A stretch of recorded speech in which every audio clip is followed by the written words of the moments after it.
Sabe aquela dor de cabeça que não passa? Aquela que pulsa e parece ter vida própria? Agora imagine que essa vida não é uma metáfora. Imagine que algo realmente se move, se alimenta e reconstrói seus pensamentos por dentro, fio a fio. Em São Paulo, um homem descobriu que a pior praga não vem de fora, mas floresce silenciosamente no jardim da mente. Eles estão aqui, dentro, agora. A história que vou contar não é daquelas de fantasma em casarão velho ou monstro no armário. É algo mais íntimo. Aconteceu com o Marcos, um sujeito como tantos outros que a gente cruza na correria de São Paulo. Designer gráfico, talentoso, mas vivendo no limite do estresse, como quase todo mundo naquela selva de pedra. Ele só queria um alívio, uma clareza mental. Mal sabia ele que, ao buscar uma solução natural, encontraria um tipo de natureza que a biologia ainda não se atreveu a catalogar. Marcos morava num apartamento antigo na Bela Vista, daqueles com paredes que guardam mais histórias do que poeira. A vida dele era uma sequência de prazos apertados, noites mal dormidas e a pressão constante para ser criativo sob demanda. A cabeça vivia a mil, um turbilhão de ideias e ansiedades. Foi numa dessas feirinhas de produtos alternativos que pipocam pela cidade, perto do trabalho, que ele viu a barraca. Um sujeito meio esquisito, com um sorriso que não combinava com os olhos fundos, vendia uns cogumelos estranhos, secos, de um tom cinza azulado. Extrato da clareza, dizia a plaquinha improvisada.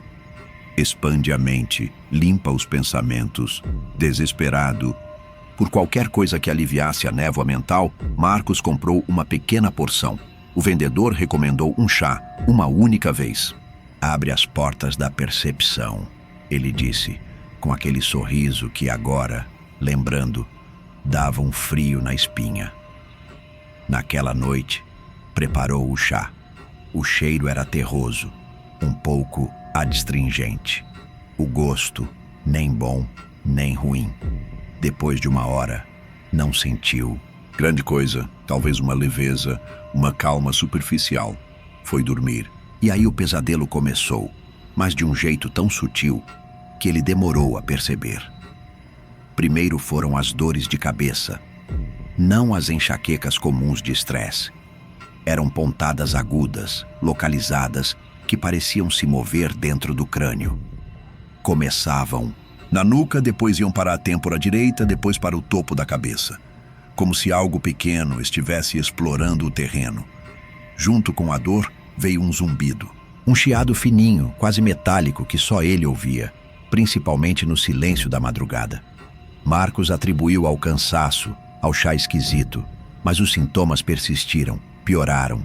As dores de cabeça ganharam uma nova característica, uma sensação de pressão de algo se inflando e desinflando lá dentro. O zumbido ficou mais complexo, às vezes parecendo um código Morse distorcido.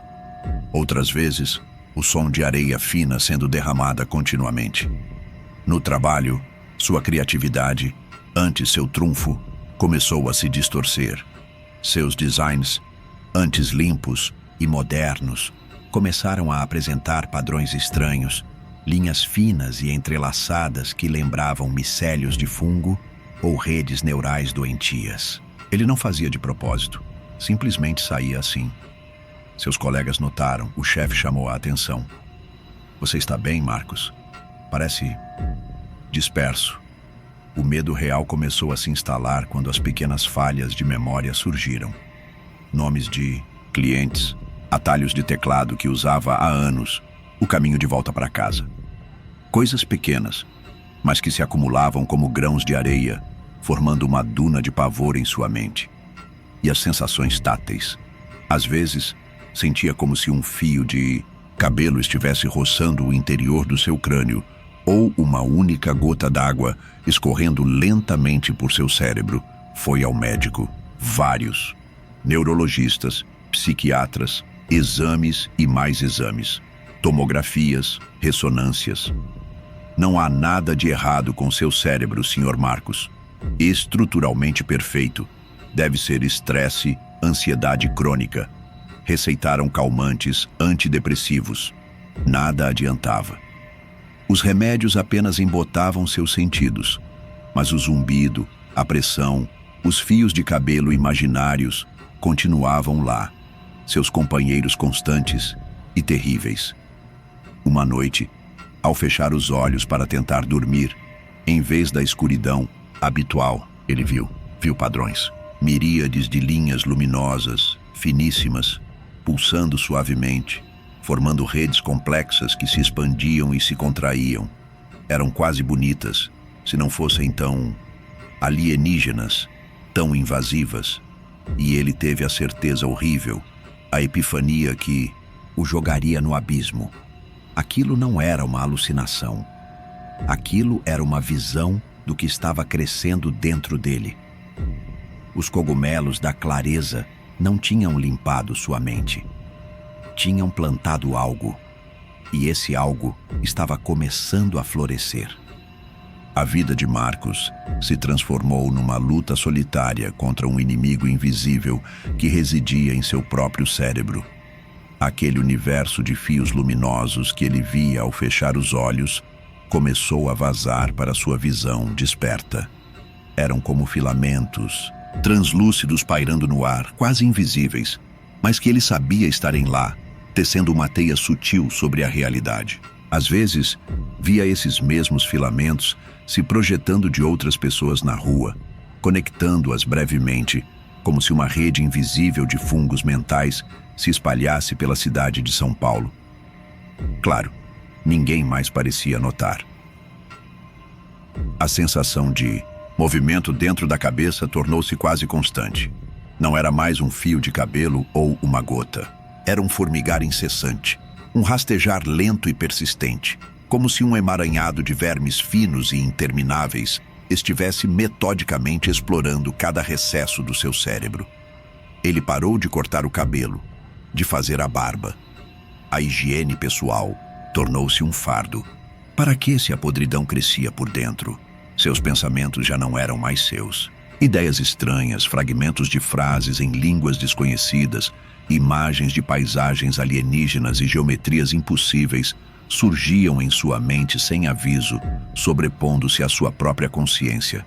Era como tentar sintonizar uma rádio com o dial quebrado, captando apenas estática e transmissões de outros mundos, ou do mundo que os vermes construíam dentro dele. A perda de memória se agravou.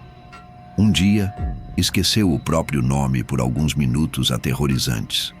Olhou para o espelho e viu um estranho, um homem com olhos fundos, arregalados de um pavor que transcendia a compreensão, a pele pálida e repuxada sobre os ossos do crânio. Desesperado, Marcos voltou à feirinha onde comprara os cogumelos. A barraca não estava mais lá.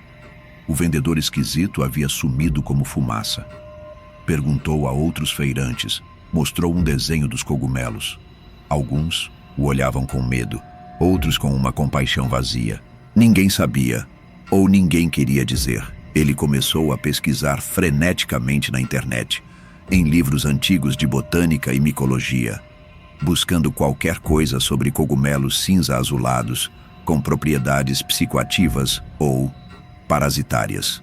Encontrou lendas obscuras, relatos folclóricos de fungos que roubavam a alma ou controlavam a mente, mas nada científico, nada concreto.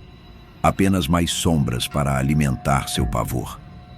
Numa noite de insônia febril, enquanto o zumbido em sua cabeça atingia um pico ensurdecedor e os filamentos luminosos dançavam diante de seus olhos abertos, ele sentiu os vermes, não como uma metáfora, mas como uma realidade tátil dentro de seu crânio. Sentiu-os se contorcendo, se aninhando, se alimentando não de sua carne, mas de seus pensamentos, de suas memórias, de sua essência. Sentiu sua consciência sendo desfiada fio por fio e refeita em algo novo, algo que pertencia a eles. Não houve dor excruciante, apenas uma pressão imensa, uma clareza terrível. Ele viu, com os olhos da mente, o interior de seu cérebro. Não um órgão de carne, mas um ninho pulsante de vermes translúcidos, uma colmeia de atividade alienígena, cada um conectado ao outro, formando uma consciência coletiva que agora o habitava.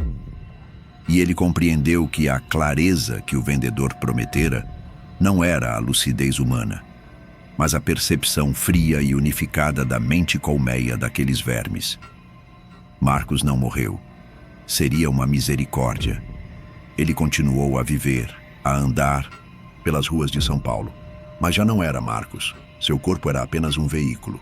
Seus olhos, antes cheios de pavor, agora exibiam uma calma sobrenatural, um brilho distante e impessoal.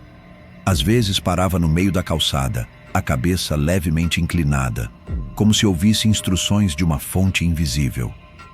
Seus projetos, de design, se ainda os fazia, eram agora obras de uma complexidade geométrica e orgânica aterrorizante. Mapas de mundos interiores que nenhum ser humano deveria conhecer. Ele se tornou um dos muitos rostos anônimos na multidão paulistana, mas carregava dentro de si um segredo que rastejava e sussurrava. Os vermes não estavam comendo seu cérebro para destruí-lo, mas para transformá-lo, para torná-lo um deles, um nó em sua vasta e silenciosa rede.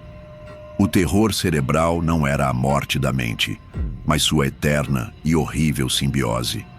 E a praga, a praga continuava lá fora, nas feirinhas, nos chás milagrosos, esperando por outras mentes cansadas em busca de clareza.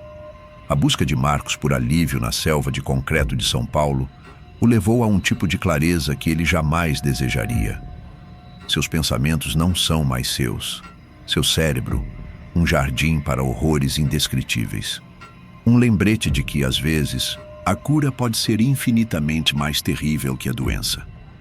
Se esta jornada ao âmago de um terror cerebral, com a marca inconfundível de Junji Ito, fez sua própria mente formigar de desconforto, deixe seu like. É a prova de que o medo mais profundo é aquele que não podemos ver, apenas sentir. E inscreva-se no canal, pois o catálogo de horrores da existência é vasto e há sempre uma nova página perturbadora a ser virada. Até que ponto conhecemos o que consumimos? E quais segredos silenciosos podem estar crescendo dentro de nós, esperando o momento de despertar? Compartilhe suas reflexões nos comentários. A paranoia adora um eco.